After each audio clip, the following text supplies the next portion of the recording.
ចាសូមគោរពនិងជម្រាបសួរទៅដល់ពុកម៉ែបងប្អូនដែលនិយមតាមដានទស្សនានៅ Channel ស្រីពេជ្រ Official សូមជួយចុច Subscribe និង Share ដើម្បីទទួលបាននៅវីដេអូហោរាសាស្ត្រប្រចាំថ្ងៃនៅថ្ងៃបន្តទៀតសម្រាប់ថ្ងៃនេះនាងខ្ញុំក៏សូមធ្វើការបកស្រាយជូននៅហោរាសាស្ត្រប្រចាំថ្ងៃត្រូវនៅថ្ងៃប្រហ័សទី13ខែវិច្ឆិកាឆ្នាំ2025នេះយើងឃើញថាមុននឹងធ្វើការជម្រាបជូននៅគឺហោរាសាស្ត្រប្រចាំថ្ងៃនោះអ្នកគ្រូក៏សូមធ្វើការបង្ហាញនៅក្បួនគុណគូទូទាយមួយចំនួនដើម្បីចែកជូនដល់លោកអ្នកបានទស្សនាជាដំបូងសិនពុកម៉ែបងប្អូនប្រកាសជាចង់ដឹងហើយថាក្បួនហុងស៊ុយថាតើក្នុងថ្ងៃប្រហ័សនេះនឹងមានហុងស៊ុយល្អទៅលើសកម្មភាពអ្វីខ្លះហើយហុងស៊ុយល្អមធ្យមចំពោះសកម្មភាពអ្វីខ្លះអញ្ចឹងតើតាមជាមួយនឹងសកម្មភាពល្អស្របជាមួយនឹងក្បួនហុងស៊ុយប្រចាំថ្ងៃប្រហ័សនេះឃើញថាគឺហុងស៊ុយល្អចំពោះការជីកដីហុងស៊ុយល្អចំពោះការចាប់ផ្ដើមសាងសង់ឬក៏ការបើកការដ្ឋានផ្សេងក្នុងថ្ងៃប្រហ័សនេះហុងស៊ុយល្អចំពោះការផ្លាស់ប្ដូរក្រែហុងស៊ុយល្អចំពោះការជួសជុលផ្ទះអញ្ចឹងនេះគឺជាហុងស៊ុយល្អប្រចាំថ្ងៃប្រហ័សដោយឡែកចំពោះហុងស៊ុយកម្រិតមធ្យមនាថ្ងៃប្រហ័សនេះដែរក៏ឃើញថាហុងស៊ុយមធ្យមចំពោះការទទួលបាននៅការងារដែលថ្មីហុងស៊ុយមធ្យមចំពោះការរស់រើឬក៏ការបំផ្លាញអគារហុងស៊ុយមធ្យមចំពោះការធ្វើដំណើរផ្សេងអញ្ចឹងទាំងនេះគឺជាហុងស៊ុយកម្រិតមធ្យមប្រចាំថ្ងៃប្រហ័សនេះដោយឡែកបើយើងក្រឡេកមកមើលឆ្នាំដែលឆុងក្នុងថ្ងៃប្រហ័សនេះដែរ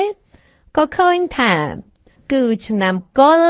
ឆុងគ្នាជាមួយនឹងឆ្នាំម្សាញ់ផងដែរអស់លោកអ្នកដែលកើតឆ្នាំកុលអស់លោកអ្នកដែលកើតឆ្នាំម្សាញ់បើកាលណាដឹងថាឆ្នាំខ្លួនឯងគឺឆុងគ្នាហើយចូលចេះប្រយ័ត្នប្រយែងចូលចេះគឺយកអធិស្ឋានមិនតែប៉ុណ្ណោះប្រសិនបើលោកអ្នកធ្វើការជាចាគឺឆ្នាំទាំងពីរនេះនៅកន្លែងរួមគ្នាគឺអាចធ្វើឲ្យលោកអ្នកគឺសមប្រកបច្រើនព្រោះអីកាលណាដែលមានឆ្នាំទាំងពីរនេះនៅកន្លែងតែមួយគ្នាគឺអាចបង្កជាបញ្ហាឬក៏រឿងមិនល្អកើតឡើងផងដែរអញ្ចឹងប្រសិនបើជាបានជាចោះគឺជាការល្អប្រសើរហើយបើចេះយកអធិស្ឋានក៏កាន់តែពិសេសទៅទៀតចានេះគឺជាការបង្ហាញនៅ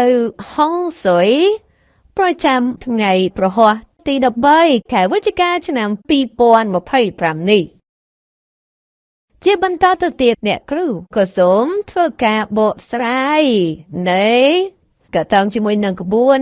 យាមក្រឡាវិញម្ដងចាសម្រាប់ក្បួនយាមក្រឡាពុកម៉ែបងប្អូនប្រកាសជាដឹងហើយថាក្បួននេះគឺជាក្បួនក្នុងការមើលពេលវេលាដែលត្រូវធ្វើដំណើរលោកអ្នកដឹងទេថាក្នុងថ្ងៃប្រហ័សទី13ខែវិច្ឆិកាឆ្នាំ2025នេះវេលាពេលព្រឹកចាប់ពីម៉ោង 6:00 ទៅដល់ម៉ោង 8:24 នាទីគឺជាពេលវេលាគ្រោះថ្នាក់និងសម្រាប់ពេលពេញពន្លឺចាប់ពីម៉ោង 8:24 នាទីទៅដល់ម៉ោង 10:48 នាទីនោះគឺជាពេលវេលាធម្មតានិងដោយឡែកចំពោះពេលថ្ងៃត្រង់ចាប់ពីម៉ោង 10:48 នាទីទៅដល់ម៉ោង 1:12 នាទីគឺជាពេលវេលាសេរីនិងចំពោះពេលរសៀលចាប់ពីម៉ោង 1:12 នាទីទៅដល់ម៉ោង 3:36 នាទីនោះគឺជាពេលវេលាទុកសោកនិងដោយឡែកចំពោះពេលល្ងាចចាប់ពីម៉ោង 3:36 នាទីទៅដល់ម៉ោង 6:00 គឺជាពេលវេលាលាភជ័យសម្រាប់ពុកម៉ែបងប្អូនទាំងអស់គ្នាបើយោងទៅតាមក្បួនយាមក្រឡាននេះពុកម៉ែបងប្អូនប្រកាសជាឃើញហើយថា គឺបានបែងចែកនៅពេលវេលាល្អក៏ដូចជាបានបែងចែកនៅពេលវេលាដែលមិនល្អដូច្នេះហើយគឺតម្រូវឲ្យពុកម៉ែបងប្អូនត្រូវតែចេះធ្វើការជ្រើសរើសយកពេលវេលាល្អក្នុងការចេញដំណើរក្នុងថ្ងៃព្រោះនេះឲ្យស្របជាមួយនឹងក្បួនស្របជាមួយនឹងគឺទំនាយដើម្បីយកលៀបយកជ័យចំពោះពេលវេលាល្អប្រចាំថ្ងៃព្រោះរួមមានគឺនៅពេលល្ងាចគឺនៅពេលពេញពន្លឺក៏ដូចជានៅពេលថ្ងៃត្រង់សម្រាប់ពេលវេលាទាំង3នេះផងដែរគឺអាចនាំនៅសេចក្តីសុខចម្រើននាំលៀបនាំជ័យនាំផ្លែនាំផ្កាមិនតែប៉ុណ្ណោះធ្វើឲ្យជីវិតរបស់លោកអ្នកគឺកាន់តែរីកចម្រើនដាក់ចុះដុះតាមដៃប្រសិនបើចង់បាននៅជោគជ័យខ្លាំងចូលធ្វើការព្យាយាមចេញដំណើរចំពេលល្ងាចទាំងអស់គ្នាណាដែលជាពេលវេលាល្អជាងគេប្រចាំថ្ងៃព្រោះនេះសម្រាប់ពេលវេលាល្អក៏ត្រូវបានលាតត្រដាងរួចរាល់ដោយឡែកចំពោះពេលវេលាដែលគឺមិនល្អវិញពុកម៉ែបងប្អូនមិនគួរណាចេញដំណើរចំពេលវេលាទាំងនោះទេរួមមានគឺនៅពេលព្រឹកក៏ដូចជានៅពេលរសៀលជាស្រ័យសម្រាប់ពេលវេលាទាំងពីរនេះផងដែរគឺអាចនាំនៅគ្រោះ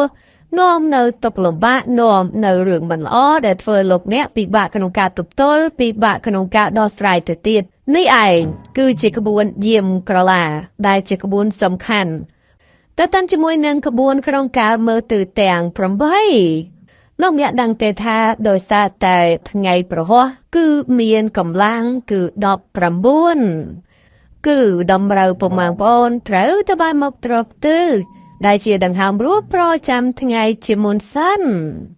គឺត្រូវទៅបែរមុខត្រប់ទិសបូននេះជាមុនសិនហើយសំបន្តចេញដំណើរទៅបំពេញកិច្ចការងារតាមក្រោយចុះកាលណាដែលពុកម៉ែបងប្អូនធ្វើការបែរមុខត្រប់ទិសបូននេះរួចហើយមានន័យថាពុកម៉ែបងប្អូនគឺបានបំពេញនៅគឺលក្ខខណ្ឌមួយដែលត្រឹមត្រូវគឺស្រូបយកនៅធម៌ពលស្រូបយកនៅសេរីសុស្ដីស្រូបយកនៅរឿងល្អៗស្រូបយកនៅកម្លាំងដ៏អស្ចារ្យដើម្បីយកឈ្នះអស់នៅមាសត្រូវមិនថាចិត្តមិនថាឆ្ងាយចឹងសង្ឃឹមថាពុកម៉ែបងប្អូនគឺអនុវត្តទៅតាមក្បួននេះឲ្យបានគ្រប់គ្នាព្រោះអីគឺមានប្រសិទ្ធភាពខ្លាំងណាស់តែតាន់ជាមួយនឹងហោរាសាស្ត្រប្រចាំថ្ងៃសម្រាប់ពុកម៉ែបងប្អូនដែលកើតនៅក្នុងឆ្នាំជាដំបូងគេនេះគឺត្រូវជាមួយនឹងលោកអ្នកដែលកើតឆ្នាំជូតសម្រាប់រាសីរបស់លោកអ្នកដែលកើតឆ្នាំជូតក៏ឃើញថាគឺល្អជាមួយខ្ញុំនោះទេនាថ្ងៃនេះដំណើរចាក់ចេញគឺពីផ្ទះបើទោះពុំមានជាឧបសគ្គឬក៏បញ្ហាមិនល្អចូលយីក៏ពិតមែនតែបើចង់ពឹងពាក់នរណាម្នាក់ក៏តែងតែពុំសម្រេចគឺជោគជ័យដោយក៏បំណងនោះឡើយដោយឡែកបើយើងក្រឡេកមកមើលការប្រកបការងាររបស់ពុកម៉ែបងប្អូនដែលកើតឆ្នាំសត្វនេះផងដែរលោកអ្នកពុំសូវគួរប្រសើរប៉ុន្មាននោះទេហើយបើមានកិច្ចការងារអ្វីដែលសំខាន់ដែលត្រូវដោះស្រាយក៏ឃើញថាមិនអំណោយផលល្អនោះដែរហេតុនេះបើចង់ពន្យាពេលក៏ជាការប្រពៃអ្នកប្រកបរបររកស៊ីជួញដូរក៏ជួបបញ្ហាក្នុងការរកប្រាក់ចំណូលបន្តិចហើយប្រាក់បង្វិលដើមទុនក៏ជួបបញ្ហាលំបាកច្រើនផងដែររីឯបញ្ហាសេរីស្នាប្រុសស្រីមានការប្រើព្រួលផ្លាព្រោះជួនត្រូវរើគ្នាព្រោះជួនទាស់ទេគ្នាចាជាបន្តទៅទៀតក៏សូមធ្វើការបកស្រាយគុណគូទូទាយគឺត្រូវជាមួយនឹងពុកម៉ែបងប្អូនដែលកើតឆ្នាំឆ្លូវឆ្នាំឆ្លូវដែលសារតែមានទៀតដីដែលសារតែមានពងគឺមនុស្សប្រុសរាសីរបស់លោកអ្នកក៏ឃើញថាគឺធ្លាក់ស្រុតចុះនៅក្នុងថ្ងៃនេះលោកអ្នកឲ្យប្រយ័ត្នការបាត់បង់ប្រកាសដោយមិនដឹងខ្លួនឬក៏ការទទួលដំណឹងមិនគួរឲ្យសប្បាយចិត្តអ្វីមួយកើតមានឡើងចំពោះបញ្ហាសំខាន់ឬក៏បញ្ហាប្រញាប់បន្ទាន់ក៏ត្រូវតែមានការប្រយ័ត្នប្រយែងលោកអ្នកត្រូវចេះពិភាក្សាជាមួយនឹងអ្នកដទៃហើយធ្វើអ្វីប្រយ័ត្នប្រយែងទើបមិនមានបញ្ហាណាមួយដែលលោកអ្នកពិបាកក្នុងការដោះស្រាយអ្នកប្រកបរបររកស៊ីជួញដូរវិញក៏ជួបបញ្ហាគឺលំបាកក្នុងការតាក់ទាញអតិថិជនបន្តិចឯប្រាក់កម្រៃទៀតសោត ก็តលតែខិតខំខ្លាំងទៅប្រប្រាក់ចំណូលគ្រាន់ចិញ្ចឹមគ្រួសារគឺគ្រាន់ទៅរួចចាដោយឡែកចំពោះសេចក្តីស្នេហាប្រុសស្រីកំឡោះក្រមុំចូលប្រយ័ត្នការដើរពីវាលពីកាលនាំតែការរឿងអាក្រក់ណាមួយហើយជួបផលលំបាកនៅគ្រាខាងមុខមានតែទឹកភ្នែកគឺអាចនឹងជូតក្បាលជង្គង់ជាបន្តទៅទៀតអ្នកគ្រូក៏សូមធ្វើការបកស្រាយគុណគូទូទាយនៅជើងលេខនៅឆ្នាំកំណើតជាបន្តទៅទៀតគឺត្រូវជាមួយនឹងលោកអ្នកដែលកើតឆ្នាំខាលដួងចិត្តរាសីរបស់លោកអ្នកនោះក៏ឃើញថាគឺខ្ពស់ត្រដែតត្រដាំក្នុងថ្ងៃនេះលោកអ្នកបើធ្វើអ្វីៗក៏តែងតែអាចទទួលបានផលសម្រេចតាមបំណងប្រាថ្នាទាំងអស់ព្រមទាំងបាទបងប្អូនញាតិសន្តានជួយជ្រោមជួយជ្រែងផងដែរដោយឡែកនៅក្នុងថ្ងៃនេះការប្រកបការងារប្រលិតផលល្អបំផុតសម្រាប់កិច្ចការងារសំខាន់ឬក៏កិច្ចការងារចាំបាច់ណាមួយអ្នកប្រកបរបររកស៊ីជួយដូរលាបធ្លាប់តែបលហួរឬក៏ជួបភាពតានតឹងបានផ្លាស់ប្ដូរមកធូរស្រាលបន្តិចវិញហើយបើមានក្រុមអតិថិជនជំពាក់ប្រកាសគេអាចយកមកសងវិញថែមទៀតផងរីឯបញ្ហាសេចក្តីស្នេហាប្រុសស្រីក៏មានការរីកលូតលាស់ទៅមុខនិងកំពុងតែបើកទំព័រថ្មីសម្រាប់អស់លោកអ្នកហើយជាបន្តទៅទៀតអ្នកគ្រូក៏សូមធ្វើការបកស្រាយគុណគូទូទាយនៅជើងលេខនៅរាសីរបស់លោកអ្នកដែលកើតឆ្នាំថោះវិញម្ដងដួងចិត្តរាសីរបស់លោកអ្នកក៏ឃើញថាគឺល្អជាមធ្យមនោះទេនាថ្ងៃនេះដំណើរចាក់ចេញគឺពីផ្ទះបើទោះពុំមានជាឧបសគ្គឬក៏បញ្ហាមិនល្អចូលយីក៏ពិតមែនតែបើចង់ពឹងពាក់នរណាម្នាក់ក៏តែងតែពុំសម្រេចគឺជោគជ័យដោយក៏បំណងនោះឡើយដោយឡែកបើយើងក្រឡេកមកមើលការប្រកបការងាររបស់ពុកម៉ែបងប្អូនដែលកើតឆ្នាំសត្វនេះផងដែរលោកអ្នកពុំសូវគួរប្រសើរប៉ុន្មាននោះទេហើយបើមានកិច្ចការងារអ្វីដែលសំខាន់ដែលត្រូវដោះស្រាយក៏ឃើញថាមិនអំណោយផលល្អនោះដែរហេតុនេះបើចង់ពន្យាពេលក៏ជាការប្រពៃអ្នកប្រកបរបររកស៊ីជួញដូរក៏ជួបបញ្ហាក្នុងការរកប្រាក់ចំណូលបន្តិចហើយប្រាក់បង្វិលដើមទុនក៏ជួបបញ្ហាលំបាកច្រើនផងដែររីឯបញ្ហាសេចក្តីស្នេហ៍ប្រុសស្រីមានការប្រែប្រួលផ្លាព្រោះជួនត្រូវរើគ្នាព្រោះជួនទាស់ទេគ្នាចាជាបន្តទៅទៀតអ្នកគ្រូក៏សូមធ្វើការបកស្រាយគុណគូទូទាយនៅជើងលេខនៅឆ្នាំកំណើតគឺត្រូវជាមួយនឹងលោកអ្នកដែលកើតឆ្នាំរោងដោយសារតែមានទៀតមាសដោយសារតែមានពងគឺទេវតាប្រុសដួងចិត្តរាសីរបស់លោកអ្នកនោះក៏ឃើញថាគឺធ្លាក់ស្រុតចោលក្នុងថ្ងៃនេះការពោលពាក្យសម្ដីលោកអ្នកមិនត្រូវសម្ដីតូចសម្ដីធំច្រើនពេកនោះឡើយបើពុំនោះទេងាយនឹងទទួលជារឿងរ៉ាវនឹងរីករាលដាលដែលអាចឈានដល់ការគឺហួងខែងដាក់គ្នាកើតមានឡើងទៅទៀតការប្រកបការងារមិនថាជាកិច្ចការងារជាមន្ត្រីរាជការឬក៏ក្រុមហ៊ុនឯកជនក្តី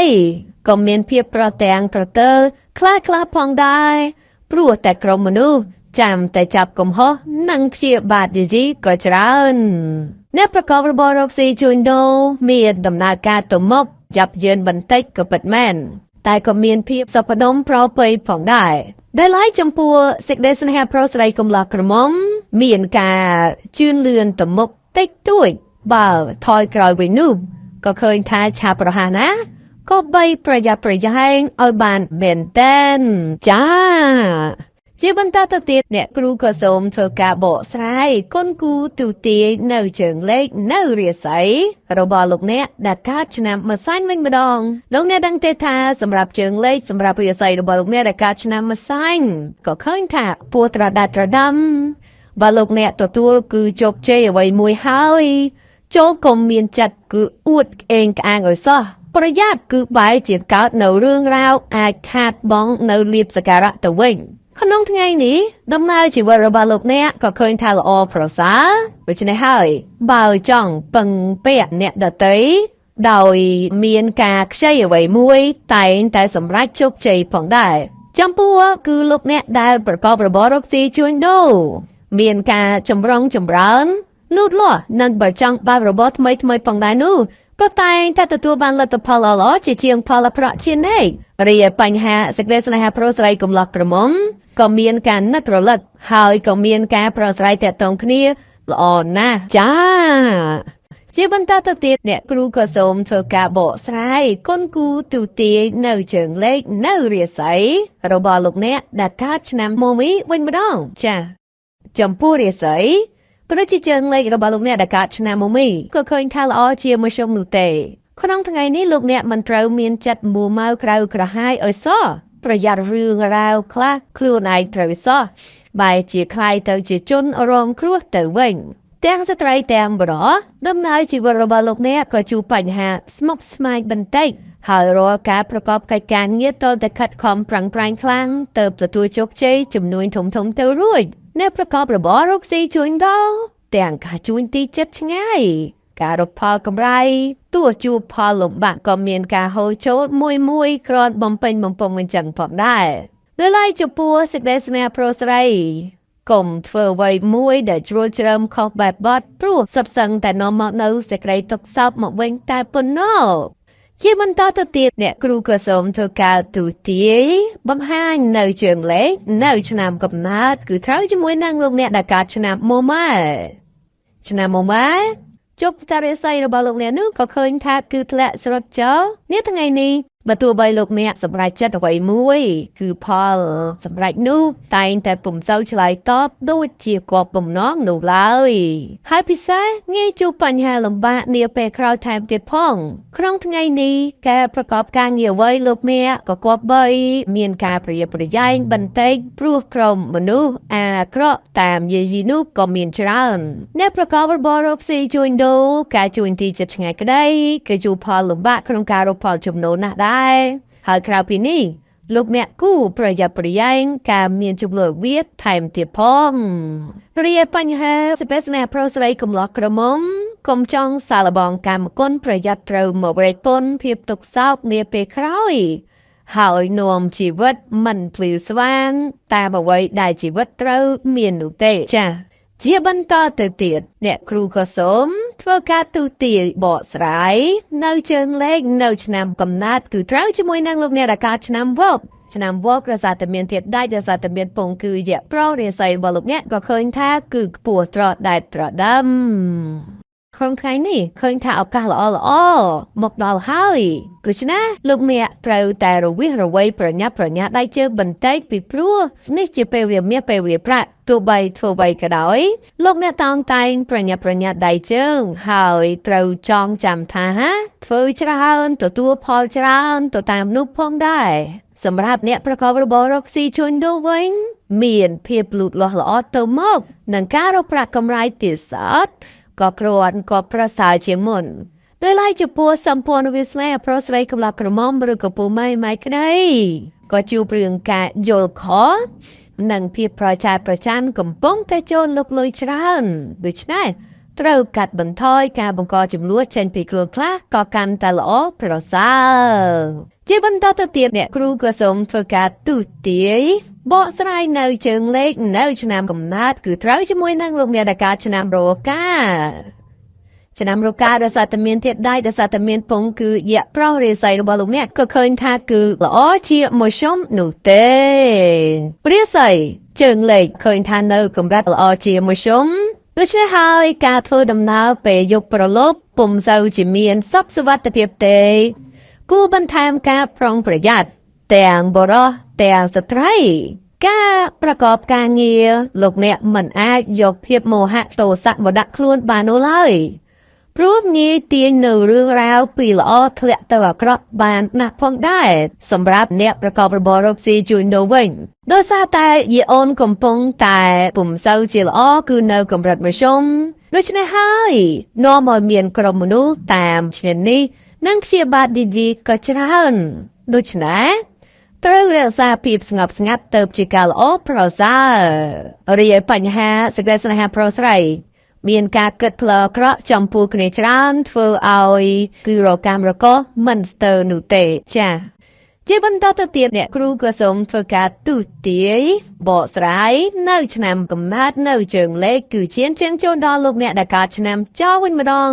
ឆ្នាំចដោយសារតែមានធាតុដីដោយសារតែមានពងគឺយៈស្រីរាសីរបស់លោកអ្នកក៏ឃើញថាគឺមិនសូវជាគាត់ប្រសើរប៉ុន្មាននោះទេគឺធ្លាក់ស្រុតចុះនៅក្នុងថ្ងៃនេះលោកអ្នកចូលប្រយ័ត្នការបាត់បង់អ្វីមួយដោយមិនបានតាំងចិត្តហើយក្រៅពីនេះផងដែរឲ្យប្រយ័ត្នការមានទំនាស់ទាស់ទែងជាមួយនឹងអ្នកដទៃដោយប្រការណាមួយលោកអ្នកប្រកបការងារអ្វីមួយច្រើនតែមិនសម្រេចលទ្ធផលនិងបើមានការជជែកអ្វីក៏ច្រើនតែទាស់ពាក្យសម្ដីគ្នាទៅទៀតដែលប្រកបរបររកស៊ីជួញដូរការរកផលកម្រៃ